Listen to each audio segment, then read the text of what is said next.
Baik, assalamualaikum warahmatullahi wabarakatuh. Di sini saya Angger Setiaji, NIM 1910411068. Di sini saya akan mempresentasikan hasil kerja kelompok saya, yaitu mata kuliah Marketing Adaptif Strategi dengan pembahasan lingkungan internal dan eksternal dengan analisis SWOT.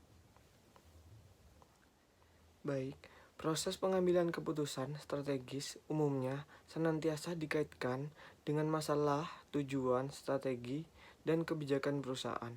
Oleh karena itu, sebagai strategi planner, dalam melakukan analisis perlu memperhatikan berbagai aspek yang terkait dengan faktor-faktor yang mempengaruhinya. Yaitu ada 4 faktor, yaitu faktor peluang, kelemahan, kekuatan, dan ancaman, sehingga dikenal dengan sebutan analisis SWOT. SWOT. Apa itu analisis SWOT? Analisis SWOT adalah suatu metode perencanaan strategis untuk dapat mengevaluasi faktor-faktor yang berpengaruh dalam usaha untuk mencapai tujuan, yaitu kekuatan, kelemahan, peluang, dan hambatan, baik itu tujuan jangka pendek maupun jangka panjang. Istilah analisis SWOT seringkali kita temukan dalam suatu ruang lingkup ekonomi dan bisnis. Metode analisis SWOT tujuannya adalah untuk mendapatkan atau menggambarkan situasi dan kondisi yang sedang dihadapi dan bukan merupakan alat analisis yang dapat memberikan solusi terhadap masalah yang tengah dihadapi. Selanjutnya, lingkungan internal analisis SWOT, yaitu yang pertama, kekuatan. Analisis terhadap unsur kekuatan yang dimiliki oleh perusahaan, misalnya menganalisis tentang kelebihan apa yang dimiliki perusahaan, seperti dari segi teknologi, kualitas, hasil produk, lokasi strategis, atau unsur kekuatan lainnya. Yang kedua, kelemahan. Selain melihat unsur kekuatan perusahaan, sangat penting untuk mengetahui apa kelemahan perusahaan tersebut. Dari kelemahan itu, kita dapat melakukan evaluasi untuk agar perusahaan lebih berkembang. Lingkungan eksternal analisis SWOT. Ini selanjutnya, yaitu peluang. Unsur peluang biasanya dibuat pada saat awal mula membangun bisnis, karena bisnis dibentuk berdasarkan peluang atau kesempatan untuk menghasilkan keuntungan. Yang selanjutnya, ancaman. Analisis terhadap unsur ancaman sangat penting karena menentukan apakah bisnis dapat bertahan atau tidak di masa depan. Beberapa hal yang termasuk unsur ancaman misalnya banyaknya pesaing, ketersediaan sumber daya, jangka waktu, minat konsumen, dan lain sebagainya.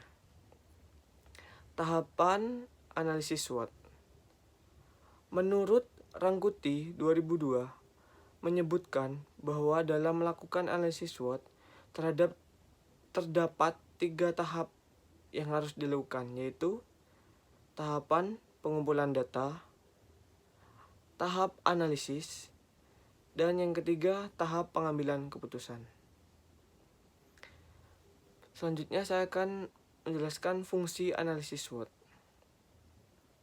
Menurut Rangkuti 2002, analisis SWOT merupakan salah satu tolak ukur dari keberhasilan sebuah perusahaan, atau dengan kata lain, salah satu pendekatan dalam menentukan atau mengukur keberhasilan sebuah perusahaan dalam dilihat dari seberapa tinggi perusahaan tersebut untuk mampu bersaing dengan pesaingnya.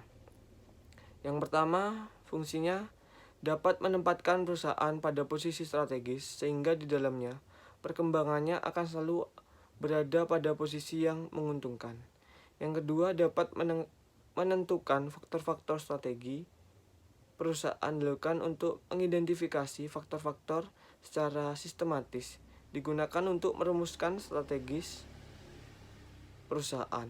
Yang ketiga, dapat meminimalisir ancaman ataupun menghilangkan dampak diakibatkan oleh ancaman lingkungan, sehingga perusahaan dapat dikontrol dan diawasi untuk kepentingannya perkembangan perusahaan.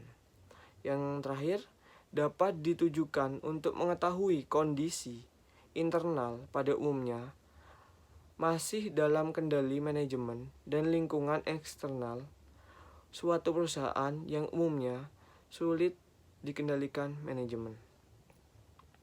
Selanjutnya saya akan menjelaskan manfaat analisis SWOT. Analisis SWOT diperlukan oleh perusahaan demi mencapai target bisnis sedang dikelola atau yang masih dalam proses perencanaan untuk masa mendatang.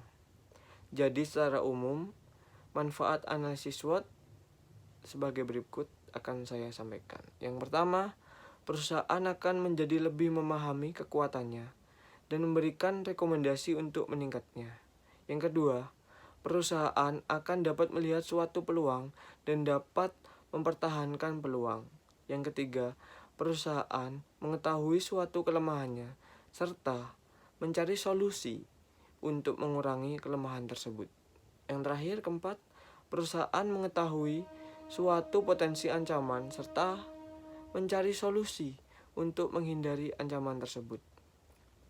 Baik, di sini kelompok kami memilih studi kasus analisis SWOT tetap di Sally Salat, yaitu analisis SWOT Sally Salat. Kekuatan yang pertama, kekuatan dari usaha Sally Salat buah ini adalah menjual produk berupa salad buah untuk seluruh kalangan, yaitu bisa anak kecil, orang tua, dewasa bisa menikmatinya. Yang kedua, memudahkan dalam pembuatan sehingga biaya operasionalnya, produksinya relatif murah, serta inovasi rasa yang berbeda dengan produk lainnya. Ketiga, keterampilan pemasaran, baik secara langsung di rumah produksi atau bisa juga dengan GoFood, ojek online, dan sebagainya. Yang kedua, kelemahan dari Sally Salat ini, salad buah ini memiliki sifat yang tidak tahan lama, yaitu hanya bertahan beberapa hari, 3 hari, dan jika tidak dikonsumsi maka akan basi. Sudah banyak produk serupa yang ada di masyarakat sehingga harus lebih inovatif dan berani dalam berkembang, serta biasanya harga bahan baku yang juga tidak stabil. Yang ketiga, produknya mudah ditiru. Itu kelemahannya, produknya mudah ditiru karena sangat mudah sekali pembuatannya. Yang ketiga, peluang atau opportunity. Packaging atau planting topping yang terlihat elegan sehingga mampu menarik perhatian konsumen. Jadi di Sally Salat ini packaging dan planting toppingnya sangat menarik gitu. Yang B, cocok dijadikan sebagai menu untuk acara ulang tahun, termasuk mulai dari anak-anak sampai orang dewasa. Bisa dipesan untuk acara-acara. Itu peluangnya. Di daerah perkotaan, banyak ibu-ibu muda yang ingin anaknya sehat dengan membawa bekal, yaitu salad, tentunya dengan Sally Salat ini. Ancamannya, jika ada pesaing yang menjual salad buah dengan harga yang lebih murah, kenaikan harga buah-buahan, yaitu jika ada pesaing menjual lebih murah maka menjadi ancaman. Bahan baku atau buah-buahannya memiliki tingkat keawetan dan kesegaran masing-masing sehingga harus mampu mengelola dengan baik atau sebaik mungkin dikelola bahan bakunya, yaitu buahnya itu sendiri. Yang ketiga, apabila tidak mampu menjaga kualitas dan cita rasa, dikhawatirkan konsumen atau pelanggan akan beralih ke pesaing atau ke kompetitor yang lain. Itu ancamannya seperti itu. Mungkin itu saja yang dapat saya sampaikan. Kurang lebihnya saya mohon maaf. Wassalamualaikum warahmatullahi wabarakatuh.